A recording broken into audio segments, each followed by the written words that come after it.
welcome to this week's episode of Cooking with Treyvaud. And guys, have I got some recipes that are going to have your mouths watering tonight. You're going to absolutely love it. I'm doing a beautiful braised shoulder of venison, family style, really spicy. Take it to the table, everybody tucks in with tacos. It's going to be absolutely beautiful. I'm going to show you how to not once but do twice cooked pork belly in a beer marinade with a stir fry noodles. I'm telling you guys, this is going to be a bumper show. Make sure to keep watching. Let's go. First of all, beautiful shoulder of venison. Now, Treyvaud has, I want to teach you about the anatomy of a body as much as the different techniques of cooking, as just to show you about the recipes as well. So let's just have a look at what we're doing. Picture a deer down like this. We've got the shoulders up here. So it's quite fibrous because he's doing a lot of movement, which means that's why we want to cook it nice and slow and in the oven for quite a long time. Low temperature, and it's going to tenderize the meat, but this couldn't be easier. Now, I know some of you are turning around and saying,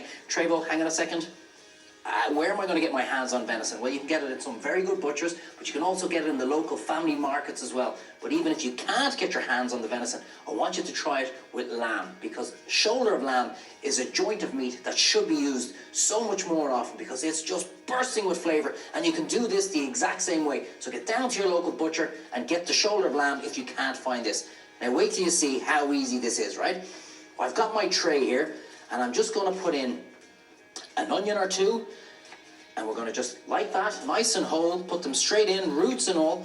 And the idea of this, guys, is all the flavour is going to go into the tray. And then we're going to cover up the tray with tin foil. So when it's in the oven, boiling away and simmering away and bubbling away, they're all coming together in there, and it's actually going to make our sauce. The meat's going to be falling off the bone. Trust me, it's going to be beautiful. So in we go.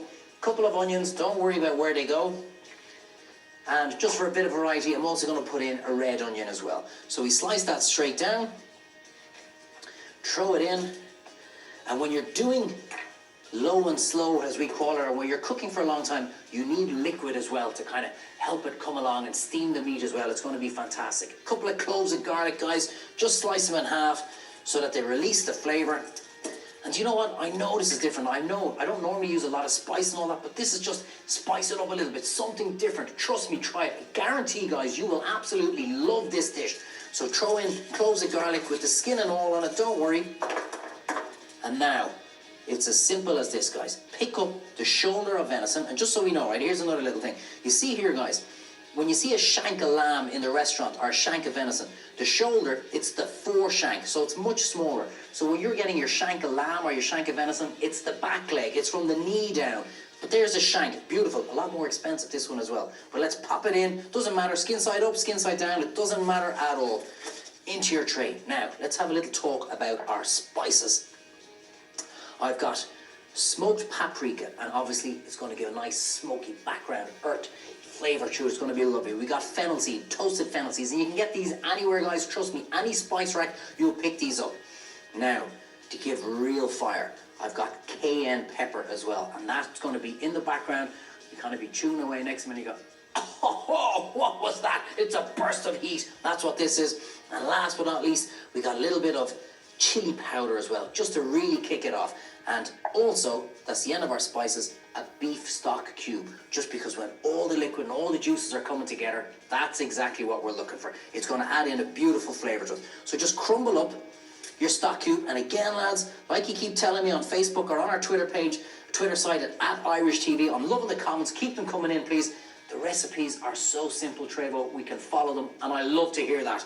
So get your spices and your seeds, and just shake them all around. Yes, you just know this is going to be absolutely fantastic. Throw a little bit underneath there as well. So when it's cooking, it's going to get all the meat on both sides. Give it a little rub in. And this is just so, so easy. And that's the key to good cooking. Now, to counteract the spiciness and the heat, let's throw in a little bit of barbecue sauce. So think of like a pulled pork sandwich, something. We're going to do that with venison. It's going to be beautiful. So in we go. Barbecue, just your ordinary bog standard barbecue sauce, and that's about maybe 2 or 3 tablespoons. But don't worry, when we bring it to the table and we're serving it family style, we're going to have a little bit of extra sauce to throw on top just to finish it off. An ordinary tin of chopped tomatoes, you can get them anywhere, guys, so just pop that open, Get rid of the lid.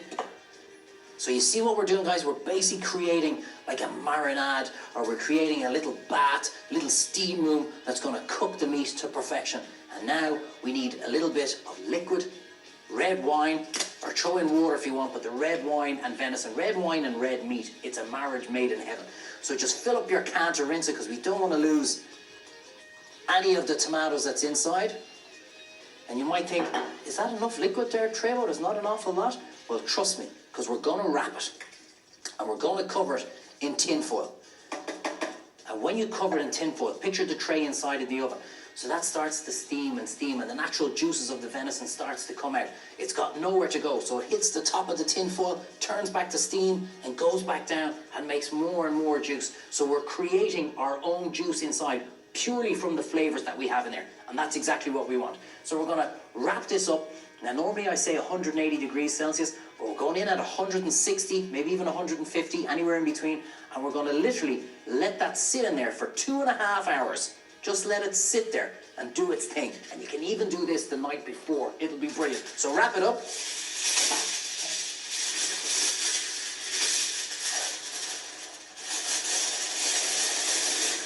Now, wrap it up, put it into the oven, and when we take it out, it'll be ready to pull apart for the next part.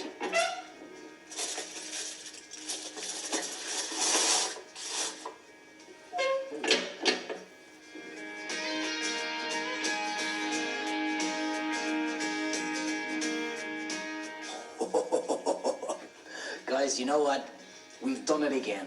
2.5 hours in the oven. But listen to me in this one now, right? Some shoulders are bigger than others. So if you take it out and it's not falling off the bone like this, look, that came clean off the bone. It was so perfectly cooked. But if you think it's not done, just leave it another half an hour. That's the beauty of this. There's absolutely no rush. So let's just carve it in or pull it out. You hear the pulled pork sandwiches. Look at that. It's just falling off the bone. Oh my God. So you'll have more time at home to finish this off. I just want to pick it up. Come on. The smells, guys. You've got the chili, the cayenne pepper. Oh my God. The fennel seeds. Absolutely beautiful. And this, here's key. Where have I got my spoon? I've got my spoon here. Be careful. The tray's hot for you guys at home now, right? But pick it up, right? This is what you want. Your sauce, your jus, as they say. And put it right on top. Oh, yes. That's where all the flavor is. That's where the venison is kicked in. That's where the tomatoes and all your spices. And look how easy this is. I just got a little selection. We're making tacos. And that's why we've gone spicy. Oh God, you got to put more on this because it's just so good. I want to show you a great little trick, okay? Apart from the obvious here, we've got our lettuce, peppers, and we've got bean sprouts. But here's a great little thing. We're going to make a carrot look huge. How are we going to do that, Treyvaud? We're going to grate it, okay? So when you grate the carrot, it just looks as if there's a massive portion. And you bring this to the table. We bring the meat in one go. You bring the selection of everything down there. Everybody helps themselves. Everybody tucks in. We have a selection of sauces. You get the idea of how to grate a carrot. You pick that up and you put it on your plate. So you call everybody down to the table and you say, look what we've got here. We've got some sour cream, guys. Absolute beautiful. It cuts through the sharpness and the heat. We've got a couple of selection of sauces, whatever you want to do. Sweet chili, a little bit of hoisin, or the really red hot if you really want to go the full mile. And all you do, pick up your taco. And don't worry, these are going to break, guys. It's going to go all over your face, but that's part of the fun. You pick up a little piece of meat. You pick up a little piece of lettuce. You go, what else will I have? I'll have a few bean sprouts. Oh yeah. You know what I'll do? I'll pick up a little bit of carrot. Oh yeah. Is that blue cheese I see there, Treyvaud? Yes, it is. I'm going to pick up a little bit of blue cheese. That's the beauty of this. It's everything goes well together. Saltiness of the blue cheese. And then you come back and you say, I'll have sweet chili sauce. That sounds good. Don't worry, there's plenty. You can have 3 or 4. And you pick up your sweet chili sauce. And then you say, let's top it all off with another last bit of meat. And you're thinking kebabs, 2 a.m. in the morning. This is how you do cool food. This is how you do it. A little bit of our sour cream on top. Guys, what a family meal. It's slow, it's gentle, but God damn it, is it tasty? Try it, you gotta try this one. It's an absolute beautiful dish. Tacos, Treyvaud style.